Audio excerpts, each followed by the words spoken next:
¿Qué tal? Muy buenas noches. Gracias por acompañarnos en esta edición de este programa del Sistema Quintanarroense de Comunicación Social. Hoy transmitimos desde las instalaciones centrales del Sistema Quintanarroense de Comunicación Social en Chetumal, la capital de Quintana Roo. Y hoy, frente a usted, el delegado federal de la Secretaría de Educación Pública en Quintana Roo, el maestro Antonio Joy Manzanilla. Vamos a ver quién es hoy nuestro invitado. Joy Manzanilla nació en Chetumal, Quintana Roo, el 1 de agosto de 1960. Es licenciado en Ciencias Antropológicas con especialidad en Antropología Social por la Universidad Autónoma de Yucatán. Es maestro en Ciencias de la Educación por el Instituto de Estudios Universitarios de Puebla, Unidad Chetumal, y candidato al doctorado en Educación por el Centro de Estudios y Profesionalización de la Educación Superior de la Universidad de La Habana, Cuba. Ha sido catedrático fundador en la Universidad de Quintana Roo y ha impartido clases en el Colegio Nacional de Educación Profesional Técnica y el Colegio de Bachilleres.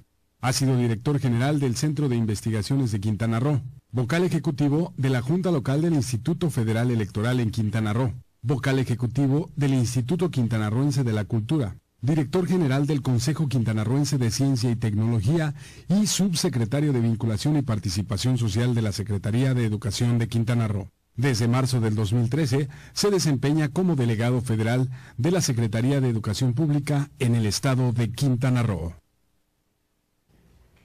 Maestro Antonio Joy, bienvenido, buenas noches. Buenas noches, Felipe.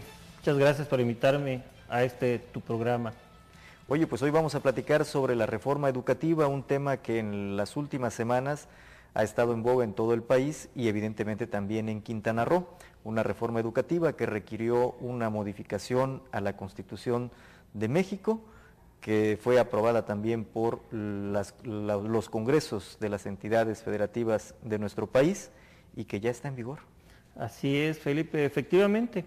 En esta reforma educativa donde se modifica el artículo 3 constitucional y el 73 y en donde se generan 3 leyes secundarias en las cuales se pretende reestructurar el sistema educativo, un sistema educativo con calidad.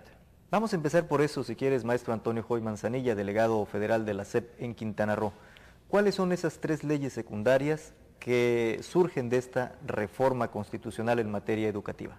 Bueno, en primer lugar, la Ley General de Educación, misma que tiene 6 meses el estado de Quintana Roo y los demás estados para poderla alinear y poder estar, obviamente, cada constitución de los estados y cada ley de educación en los estados tendrá que estar debidamente armonizada con la Ley General de Educación de este país.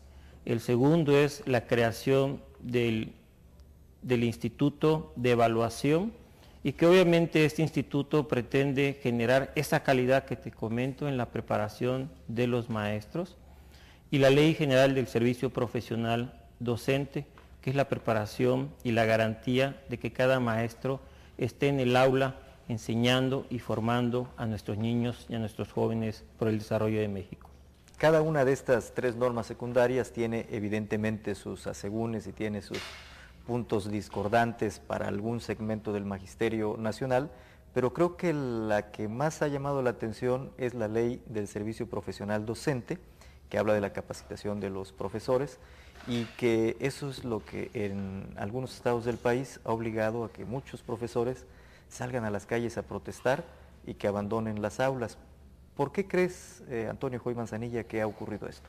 Bueno, yo creo en primer lugar, Felipe, que hizo falta una difusión a tiempo, una difusión de lo que es la ley, de lo que pretende a través de la Secretaría de Educación Pública de generar una educación de calidad. En primer lugar, la mayor parte de la información inadecuada que se generó es que los maestros iban a perder pues todos sus logros que habían realizado a lo largo de su vida profesional en el ámbito sindical. ¿No ocurrirá eso? Definitivamente, sí no. Definitivamente no, Felipe. Está garantizado. El artículo 3 constitucional específicamente garantiza, y que la Ley General de Educación en el artículo 6 lo profundiza. todos los maestros tendrán cada uno de sus logros totalmente garantizados. No es una reforma laboral en sí, no se modifica el artículo 123 constitucional, simple y sencillamente se pretende que los maestros se preparen mejor para estar en mayor oportunidad, no solamente su desarrollo profesional, su desempeño, sino es que nuestros niños y nuestros jóvenes se preparen cada día mejor para enfrentar a la vida. Yo creo que esto es algo que nuestros maestros, de alguna manera, con información tergiversada, han estado muy preocupados. Y verdaderamente yo los he invitado siempre, y hoy nuevamente lo hago, a que todos leamos la ley de educación, estas leyes secundarias, porque nos permitirán ver el gran potencial que tiene en esta reforma educativa, porque hoy mismo puedes ver, Felipe, en la ley hacendaria, que se están destinando 8.600 millones de pesos para el tema de infraestructura. Es un tema muy importante porque los maestros señalan, nos va a afectar nuestras percepciones en el caso de que nos hagan una evaluación y no la aprobemos. ¿Cómo vamos a poder trabajar en un aula que está totalmente deteriorado? Y tienen toda la razón del mundo, Felipe. Yo creo que sí, que el tema de la infraestructura educativa, de las instalaciones, de los planteles escolares es importante en este caso, pero creo que ese no fue el principal motivo por el que los profesores en algunos puntos del país salieron a las calles a protestar por la reforma educativa. Creo que el asunto era fundamentalmente que la información que estaban divulgando ellos es que esta nueva norma implicaba que algunos o muchos de ellos podrían ser despedidos. Tú me dices, Antonio Joy, representante de la Secretaría de Educación Pública en Quintana Roo, la norma no implica que los maestros vayan a ser despedidos. De ninguna manera. Los que vayan a ser capacitados, ¿cómo es el proceso? Mira, en primer lugar, tendremos que recurrir un poco a la estructura de la Secretaría de Educación Pública, Felipe, para que la sociedad y la gente, los televidentes puedan entender un poco cómo es el sistema educativo nacional y quintanarroense. La Secretaría de Educación tiene a una secretaria en este momento de Educación, la licenciada Sara Latife Ruiz Chávez, y tiene 6 subsecretarios, de la zona norte y 5 aquí.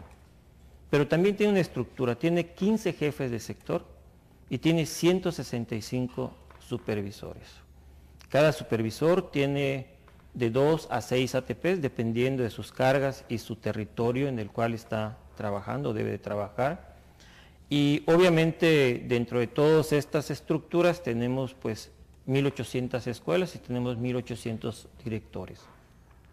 Quiero decirte, Felipe, y comentarle a la ciudadanía, a los televidentes, que la figura de ATP es una figura que no estaba dentro de la estructura de la ley de educación, de la estructura de educación de ninguna parte. Estaba de alguna manera a través de decisiones sindicales, pues obviamente generar esta figura de ATP, hoy la ley lo contempla y le garantiza al que hoy es ATP hacer su evaluación, prepararse, ayudarle, darle una ayuda continua a este maestro que es un asesor técnico y pedagógico para que pueda acceder a ese nombramiento y poder estar ayudando a los maestros, a los directores en la capacitación, en la formación de los maestros y obviamente en los consejos técnicos escolares que están ya diseñados. Hoy, Felipe, esa figura y la figura de director también son posiciones que no las determina ninguna organización sindical, Felipe.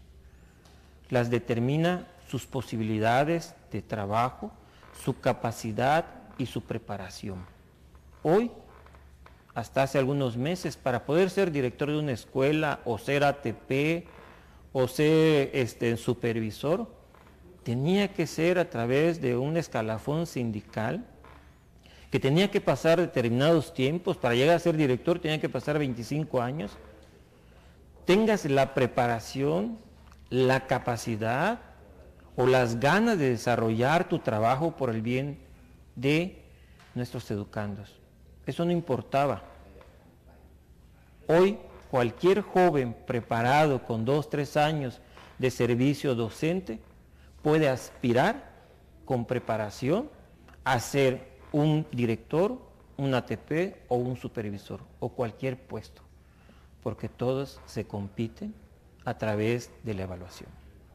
Yo creo que esto da mayor certeza, da mayor garantía, porque hay un tema que parece, Felipe, que no importa, y el tema es el que pudiéramos tener una normalidad escolar.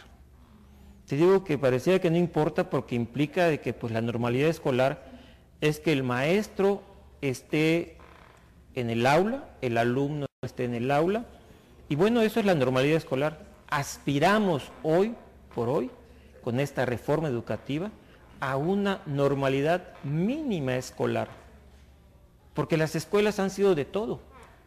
Nuestras escuelas primarias o secundarias han sido de todo. Ahí puedes encontrar, pasar películas, brincolines, algunas actividades, puede no estar el maestro, puede irse una semana, 3, 4 días, y de ahí se genera de que ningún maestro deberá de faltar más de 3 días a su centro de trabajo de una manera injustificada. Yo creo que hay muchas cosas, hay más bondades que la ciudadanía debe de saber, porque esto garantiza que nuestros maestros estén en su aula y estén trabajando, pero cada día preparándose para poder acceder a mejores puestos. Bien, la evaluación, cuando este proceso de evaluación empiece en el magisterio del país, ¿cómo va a ocurrir? ¿Cuántas oportunidades tendrá el profesor de presentarse a ser evaluado? ¿Y qué irá ocurriendo si en la primera evaluación, si en la segunda, si en la tercera, resulta que tiene deficiencias en el conocimiento que debe cumplir para estar frente a un grupo? Mira, Felipe, antes de contestarte te quisiera comentar que esta reforma educativa, si la analizamos en esencia, tiene el 2% de lo que era hasta hace un año de lo que es hoy. En el artículo 73 se creó realmente, digamos, en los transitorios, el tema de la evaluación. Y hoy por hoy, todos los maestros tienen la posibilidad y la obligación de evaluarse para poder obtener nuevamente ese diploma, ese certificado que lo acredita como ATP, como director, como supervisor, como asesor técnico pedagógico. Cada maestro tendrá 3 oportunidades en diferentes tiempos, pero una cosa muy importante es, Felipe, ningún maestro lo podrán evaluar antes de que le avisen y con un tiempo mínimo de 90 días. No van a haber sorpresas. Y además a los maestros se les va a acompañar en su preparación, van a tener un tutor permanente para que ellos puedan llegar hasta el momento de su evaluación. Si en la primera evaluación Felipe no lo aprueba o no está en el nivel aceptable, se le va a programar una segunda evaluación y una tercera evaluación.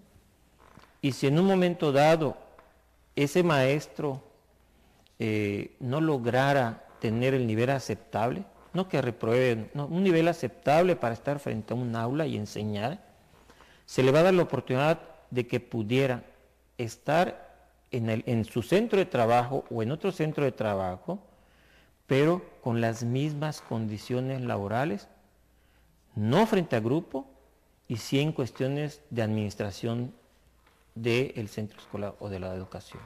Es decir, no hay ningún profesor que pierda su cargo, no hay ningún profesor que vaya a ser despedido después de estas evaluaciones. Vamos a continuar con este tema después de esta pausa.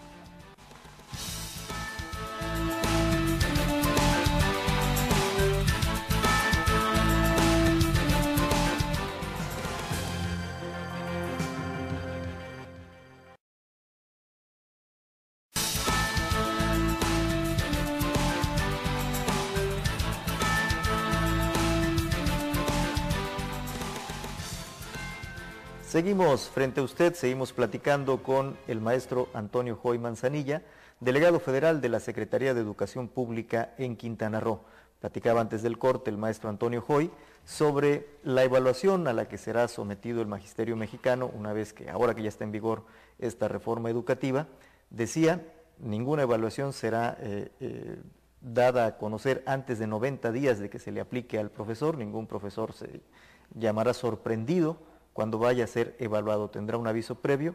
Y dice, los profesores tendrán un acompañamiento en estas evaluaciones. ¿Qué quiere decir eso, maestro Antonio Joy? Bueno, obviamente lo que está previendo la ley es garantizar que el maestro tenga un tutor, un agente que le permita conducirlo para alcanzar los conocimientos mínimos necesarios para estar frente al aula. Es muy simple y eso obviamente se ha hecho en el ámbito educativo siempre. Hoy más que nunca se va a hacer para que todos y cada uno de los maestros logren ese conocimiento mínimo para estar frente a un aula. El acompañamiento implica eso. Luego, ¿quién evaluará a los profesores? Bueno, obviamente en una de las leyes secundarias se crea el Instituto Nacional de Evaluación. Hay una situación, Felipe, que les ha preocupado a los maestros. Ellos hablan de que sea una evaluación única, una evaluación raza, y la verdad es que el Instituto Nacional de Evaluación va a estar trabajando con las Secretarías de Educación de los estados y con los especialistas y con los maestros para estar generando evaluaciones propias o adecuadas a cada una de las regiones y a cada uno de los estados. Es decir, no será una ley, es una ley general, pero que tendrá particularidades en cada uno de los estados del país. Efectivamente, Felipe, así es. Que entiendo también esta era una demanda de los profesores. No sé si no conocían la ley secundaria, que ya estaba incluido esto, o si se incluyó a raíz de las protestas, a raíz de la demanda de los profesores. No, Felipe, ya estaba previsto, realmente. Luego, implica también esta reforma educativa, Antonio Joy Manzanilla, yo supongo que recursos para la infraestructura educativa, recursos para las escuelas de tiempo completo. Efectivamente. Como sabrán, en Quintana Roo, en el periodo 2012-2013, teníamos solamente 65 escuelas de tiempo completo. Y paradójicamente, Felipe, esas escuelas de tiempo completo las teníamos en la zona rural. Y es muy importante porque la zona rural es donde más se requiere pero también en la zona urbana, y te voy a confesar algo, la mayor parte de los directores de las escuelas que se les propuso la escuela de tiempo completo no lo aceptaban. Se tuvo que cumplir este mandato en las comunidades. Hoy, ante esta reforma educativa en Quintana Roo ya tenemos 174 escuelas de tiempo completo. Y a diferencia del ciclo 2012-2013, en el 2013-2014, las otras escuelas las mandató la Federación en relación a sus logros, a la prueba enlace, y obviamente también tiene que ver en la ubicación o el contexto socioeconómico en que se encuentra. ¿Por qué, Felipe? Porque hoy cada escuela de tiempo completo va a tener al menos cada niño 15 pesos por 200 días. Ese recurso se le va a dar a los directores para que ellos estén promocionando que los niños puedan tener una alimentación, una mejor alimentación, una alimentación sana, pero también con el ánimo, esta reforma educativa va con el tema no solamente de la calidad, sino va con el problema de la salud. Tenemos un grave problema en México y también en nuestras escuelas de niños con un alto grado de obesidad y que obviamente esto también tiene que ver con hipertensión, pero las autoridades de la Secretaría de Salud, platicando con ellos, han estado señalando que les preocupa que esta obesidad e hipertensión combinada pudiera generar o degenerar otro tipo de enfermedades. En estas escuelas de tiempo completo van a apoyarle cuando hay un maestro de doble plaza, como existen en algunas escuelas. Este maestro va a estar apoyando en un centro de trabajo, pero si el maestro solamente tiene una plaza, recibirá una compensación por el tiempo adicional que les va a dar. Y también la federación les va a aportar a cada escuela 70,000 pesos para que esa escuela vaya adecuando sus áreas y la seguridad. Y obviamente, pues todos a través de este presupuesto que se está generando de los 8,600 millones de pesos en el incremento del presupuesto 2014, en el tema de educación va el tema de la infraestructura. Necesitamos tener escuelas que estén realmente, que sean adecuadas para que esté el alumno y esté el maestro. El alumno educándose y aprendiendo y el maestro enseñando, pero en las mejores condiciones. En el programa 2012-2013 a través de INIFED, de este programa nacional, para Quintana Roo ya tenemos el que tendríamos que trabajar 2012, 2013, 2013, 2014, más de 900 escuelas, Felipe, que ya están programándose, que representa casi el 50% de todas las escuelas de la entidad de Quintana Roo, que son aproximadamente como 1,820. Pero también se está trabajando, por ejemplo, con programas como escuelas de calidad, escuelas de tiempo completo, el programa de Ver Bien para Aprender Mejor. En otros momentos el Estado tendría que dar su aportación del 50%, 1 a 1, peso a peso. Hoy la Federación, a través de la Secretaría de Seguridad Pública, de Gobernación, a través de la Fundación Ver Bien para Aprender Mejor, van a darle a los estados y específicamente a Quintana Roo el recurso. El año pasado se trabajaron con casi 5,000 pares de lentes para nuestros niños de escuela de educación básica, y ahora en este periodo 2013-2014 vamos a apoyar y se van a apoyar en el programa de Ver Bien para Aprender Mejor a casi 11,500 niños que tengan esta deficiencia visual. Y como ese, Felipe, como esa acción, son muchas las que todas englobadas nos permiten visualizar una reforma educativa centrada en la calidad, centrada en un maestro preparado, pero sobre todo centrada en nuestros niños que estén en mejores condiciones, no solamente físicas a través de infraestructura, sino también a través de la salud, con una alimentación adecuada, y que ese tiempo que se va a incrementar en las escuelas de tiempo completo sean enfocados hacia el tema de música, computación, inglés, activación física o educación física. Estas nuevas asignaturas en las escuelas de tiempo completo no son nuevas, pues ya se imparten en las escuelas normalmente, pero van a llevar un tiempo más de preparación. Implican que hay más profesores, un profesor de educación física, uno de educación artística, uno de cómputo. Definitivamente. De hecho, hay un gran programa de inglés que se está trabajando ya y que ya está el presupuesto en el Estado para poder ir contratando a los jóvenes maestros para que se vayan sumando a este proyecto de la reforma educativa en México y en Quintana Roo. Luego también el asunto de las cuotas escolares, maestro Antonio Joy Manzanilla. Los padres de familia van a tener ahora la obligación de pagar esas cuotas que ahora son voluntarias, pero que en muchas escuelas se habían convertido en una exigencia obligatoria para ellos. Van a tener que pagarlas, van a tener que pagar efectivamente, como se dijo durante las protestas, la energía eléctrica de las escuelas, el impuesto predial de las escuelas, el agua potable de las escuelas, el mantenimiento de las escuelas. Felipe, tendríamos que dividir esta pregunta. La primera es la gratuidad. La gratuidad permanece y en esta reforma educativa se enfatiza en la Ley General de Educación en el artículo 6. Absolutamente ningún padre de familia deberá pagar algún servicio, una boleta de calificación, una entrega de un documento, una inscripción, o está obligado a hacerlo. Definitivamente, no. Las aportaciones escolares, como señalas, que son voluntarias, muchas veces se ha tergiversado el sentido de ellos. Y obviamente esto se trabaja entre el director de la escuela, porque es recurso que no llega a la Secretaría de Educación, ni estatal ni federal. Se debe quedar en el ámbito del centro de trabajo.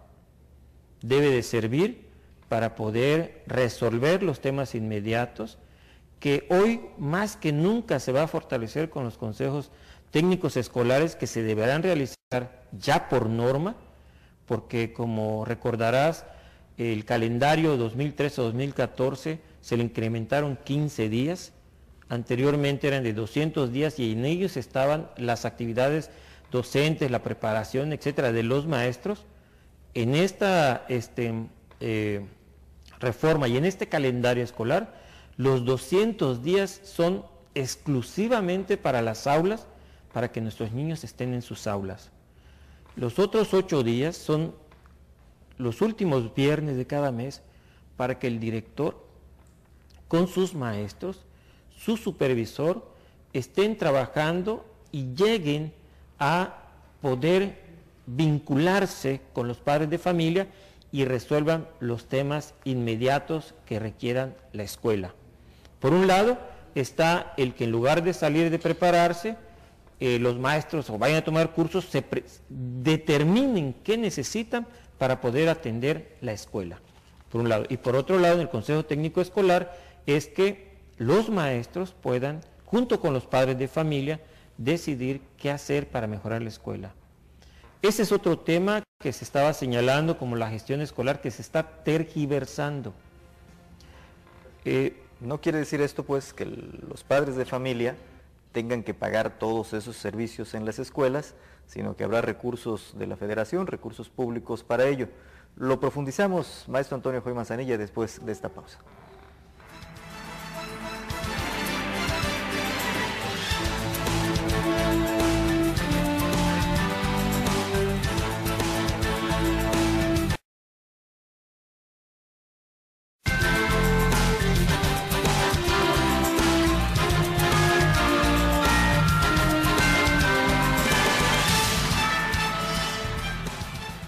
Continuamos frente a usted. Hoy el delegado federal de la Secretaría de Educación Pública en Quintana Roo, el maestro Antonio Joy Manzanilla. Como escucha usted en la cápsula de introducción, el maestro Antonio Joy nació aquí en Chetumal, en la capital de Quintana Roo, en 1960. Tiene una maestría, tiene una licenciatura, es candidato al doctorado y también lleva una larga trayectoria en instituciones públicas en Quintana Roo. Ha sido catedrático en varias instituciones educativas y ha tenido, como le repito, una larga formación académica. Antonio Joy, ¿dónde empezaste a estudiar? Pues en la Belisario Domínguez, la primaria. Allá por los 60 del siglo 67. pasado. Yo nací en 1960 y te quiero decir que en aquella época pues no había preescolar. Yo no hice preescolar, yo entré a la primaria y me tardé un poquito, entré a los 7 años a la primaria. En tercer año me porté un poco mal y me sacaron de la secundaria, me fui a la Adolfo López Mateos.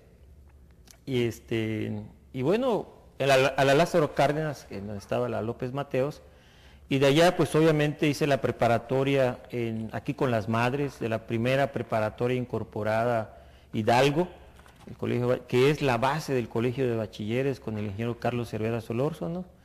Y de ahí me voy a estudiar a Puebla, me dice el ingeniero Carlos Cervera Solórzano que había la oportunidad de una beca, y pues como mi especialidad en bachilleres, en el bachillerato era de economía, pues se me hizo fácil irme a estudiar a Puebla economía. Pero pues yo ya tenía una novia, Araceli, y cuando yo me voy, pues obviamente me voy a estudiar a Puebla, inicio el primer semestre, tomo introducción a la antropología con un maestro que se llama Javier Ursáiz, y le digo a mi papá, don Carlos Joy, que me quería regresar, y Felipe me dijo que no, por 2 razones. Primero, porque él no tenía hijos perdedores. Y la segunda, porque era un tema económico. Como fuimos becados del gobierno del estado, tendría que devolver 33,000 pesos. Y entonces, para que yo pudiera salvaguardar eso, me hizo regresar al segundo cuatrimestre, salir libre de todas mis materias, y entonces, cuando yo vine de vacaciones, ya no regresé a estudiar economía y me fui a Mérida a estudiar antropología. Estaba estudiando economía y antropología ambos, pero en antropología estaba como, pues, obviamente como oyente. Y el director Salvador Rodríguez Loza, que era un amigo de mi padre y amigo de mucha gente de Chetumal, me dijo, Joy, te voy a dar la oportunidad de que estés este semestre y dependiendo de tus calificaciones, pues te quedas o te vas. Entonces al semestre acredité todas mis materias en antropología, me salí de economía y terminé de antropología social.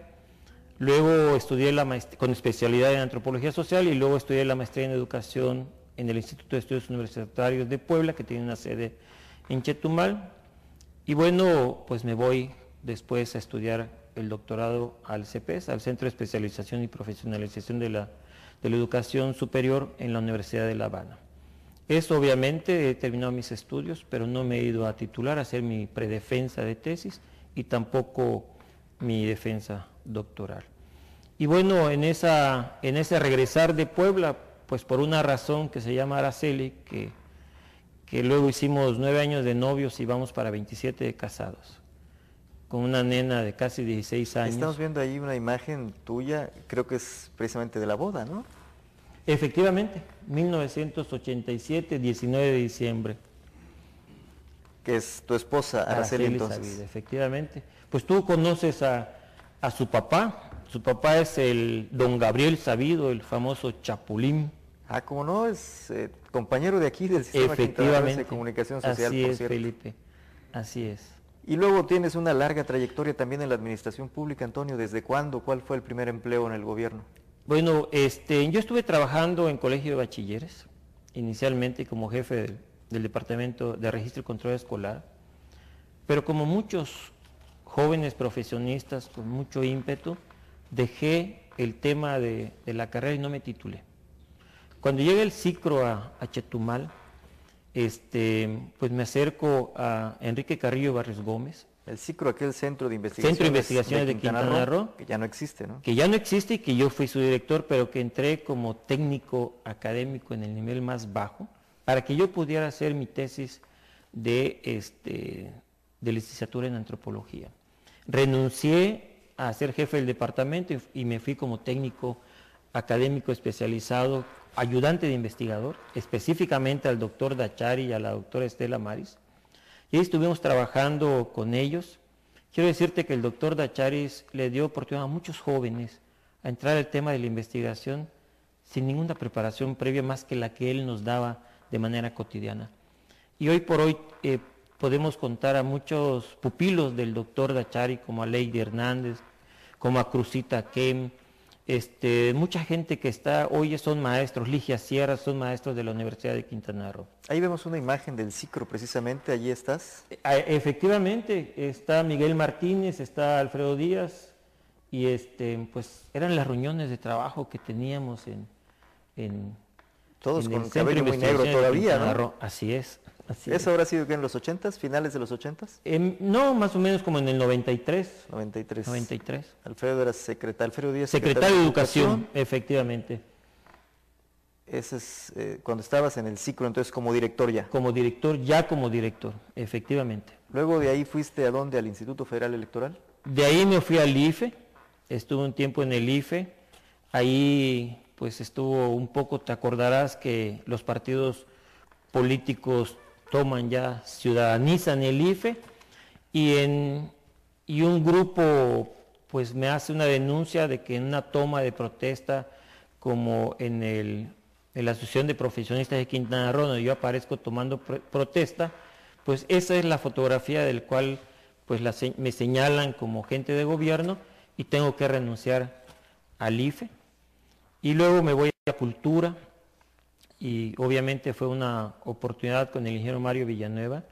Me había invitado para la toma de posesión del gobernador de Campeche, de González Curi, y en el avión solamente iba el ingeniero Mario, iba Raúl Santana y yo atrás, y se volteó el ingeniero Mario y me dijo, Toño, ¿qué harías en Cultura?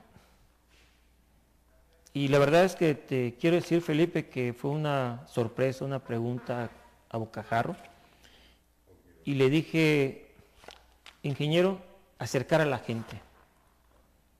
Y bueno, fue una gran oportunidad, pero pues obviamente esa fue, de ahí me fui a otras posibilidades. Estuve un tiempo con él como asesor en temas de inversión, sobre todo un proyecto de bambú. Y bueno, pues obviamente creo que el centro del COCUCIT ha sido uno de los espacios que mayor satisfacción me ha dado. El Consejo Quintanarroense de Ciencia y Tecnología, que también fuiste director general. También como director general. Y la verdad que antes de ello ser subsecretario de Educación, fueron dos situaciones totalmente diferentes. Conocer un sistema como la Secretaría de Educación y estar en un organismo descentralizado como el COCUCIT, pues ¿Ahí obviamente... estás cuando eras director general del Consejo Quintanarroense de Ciencia y Tecnología? No. Ahí estoy era director del CICRO, del Centro de CICRO, y Investigación de estás Quintana Roo. en instalaciones del CONACYT. Del Universidad CONACYT, de México, obviamente, ¿no? efectivamente, así es. También hace ya algunos años. Sí, por ahí hay alguna fotografía donde iniciamos la primera maestría en estudios del Caribe, que te quiero decir que es la primera en Quintana Roo que tuvo reconocimiento de CONACYT, en el sentido de que era la única que tenía reconocimiento oficial. Ahí está la gráfica precisamente, mira, de la maestría de estudios del Caribe. Efectivamente. ¿A qué corresponde esa gráfica? Bueno, ahí estamos dándole el inicio en Quintana Roo a la maestría de estudios del Caribe, y te quiero decir que fue la única maestría que entró al Programa Nacional de Posgrado de Calidad. Es la primera maestría en Quintana Roo, a la par la Universidad de Quintana Roo estaba todavía en sus albores, y eso pues nos permitió tener a la primera maestría con el Programa Nacional de Calidad, y de esa maestría tenemos a muchos amigos en común que son maestros de la Universidad de Quintana Roo o que están en la UPN, pero que están en la investigación y en la educación. Y fuiste catedrático también, catedrático fundador incluso de la Universidad de Quintana Roo, según entiendo. Yo le di la clase a los primeros 360 alumnos con una materia que se llamaba Análisis Contemporáneo, que el titular era el doctor Dachari, y que obviamente yo era su auxiliar y era el que llevaba la cátedra durante 2 periodos. Bueno, Antonio Joy también fue catedrático en el Colegio Nacional de Educación Profesional Técnica y en el Colegio de Bachilleres. Vamos a una pausa, regresaremos con más.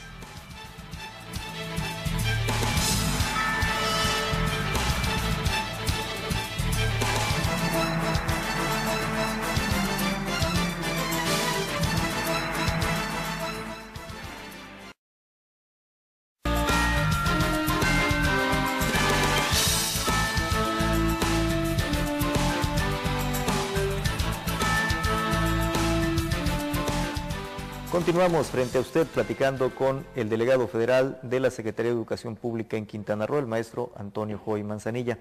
Antonio, continuamos con el asunto de la reforma educativa. Nos quedamos en el tema de la participación de los padres de familia con las escuelas, y también quisiera que le comentaras a los televidentes qué pasa con el censo que actualmente está realizando la Secretaría de Educación Pública en todos los centros escolares del país. Efectivamente, Felipe, actualmente ya llevamos en la entidad 8 reuniones del censo estatal, y quiero decirte, Felipe, que en este censo se están recorriendo todas y cada uno de los centros de trabajo, todas y cada una de las escuelas, para poder identificar al maestro, al director, a los alumnos, porque es importante que los maestros y la sociedad sepa que cada centro de trabajo va a tener que tener una nómina vista, pública en internet, y que hoy por hoy los maestros necesitan ser parte de ese censo. En verdad tenemos más o menos como un 25% de escuelas que no han querido participar, o que se han negado, o que de alguna manera el INEGI no los ha encontrado o no los ha ubicado. Porque te quiero decir que la metodología es, en primer lugar, identificar un centro de trabajo en donde se encuentra físicamente, georreferenciado. El INEGI llega, lo georreferencia, le toma las fotografías, pide permiso a la autoridad, al director, le entrega un cuestionario. Ese cuestionario tiene que ver con la infraestructura, con el tema de la infraestructura, en qué condiciones está ese centro de trabajo, y además le entrega cuestionarios para todos y cada uno de sus maestros, para que se programe el director con sus maestros, para que le ponga una fecha y llegue el INEGI y entreviste a uno por uno de los maestros con su identificación. Esto obviamente, pues en Quintana Roo tenemos un retraso de aproximadamente el 25%. Quiero decirte que a nivel nacional somos el 4º lugar con esta problemática, y obviamente el primero lo tiene Guerrero y Quintana Roo tiene el 4º lugar. Pero es muy importante el censo, porque si los maestros no están registrados en este censo con una nómina centralizada, pudieran tener problemas para el cobro de su salario en los próximos meses. Recuerdo que al inicio de esta administración pública federal, el secretario de Educación, Emilio Chaifet, había dicho que la Secretaría de Educación en el país incluso desconocía dónde estaban los profesores, dónde estaban las escuelas, cuántos alumnos realmente estaban en cada escuela. Este censo contempla resolver ese problema de desconocimiento que tenía la autoridad central, que yo supongo que se refería a que había profesores adscritos a determinados centros educativos, pero que no había la certeza de que realmente estuvieran allí. Efectivamente, Felipe. Y te quiero decir que la autoridad federal y la autoridad estatal difícilmente pudiera hoy en día ubicar en dónde se encuentran sus maestros, si están en un centro de trabajo, si están comisionados, o si son ATP, o si están en la ciudad, o si están fuera de la ciudad. Creo que este censo nos va a permitir tener una radiografía real del número de maestros, del número de alumnos y también del número de aulas. Porque hoy por hoy el presupuesto FAEP pues tiene que ver con el número de maestros, con el número de alumnos y con el número de aulas.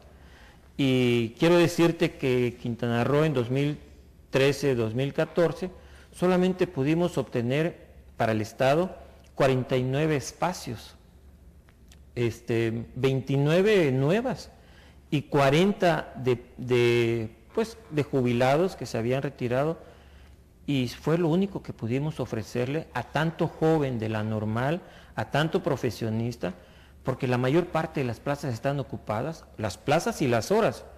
Y te doy una referencia, Felipe. Yucatán tuvo más de 1,500 plazas y Campeche 1,300, nosotros tuvimos 69. Quiere decir que tenemos un exceso de plazas, tenemos muchas horas, pero tenemos el número menor de alumnos y el menor número de aulas. Entonces, como es un estado que tiene pues un crecimiento más alto del país, tenemos más o menos como el 12% en la zona norte y el 9% en Chetumal, pues cada día requerimos de más aulas. Y si ves la matrícula, cada vez se reduce entre un 3 y un 4%, pero necesitamos más maestros y más aulas. Entonces esa es una parte del problema que tenemos a nivel nacional, y que este censo va a poder ubicar y pagarle al maestro que esté frente al aula, al director o al administrador.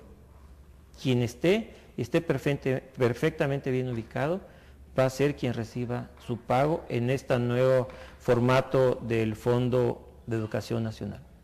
Pues le agradezco mucho al maestro Antonio Joy Manzanilla que hubiera venido a platicar con los televidentes del Sistema Quintanarroense de Comunicación Social. Se queda todavía mucho por comentar, vamos a comprometerlo a que venga en alguna otra ocasión a seguir sobre este tema de la reforma educativa, sobre cómo operará la Secretaría de Educación Pública el próximo año cuando la nómina regrese a la Administración Pública Federal, y sobre muchos otros temas sobre el sector educativo. Gracias por habernos acompañado, hasta la próxima.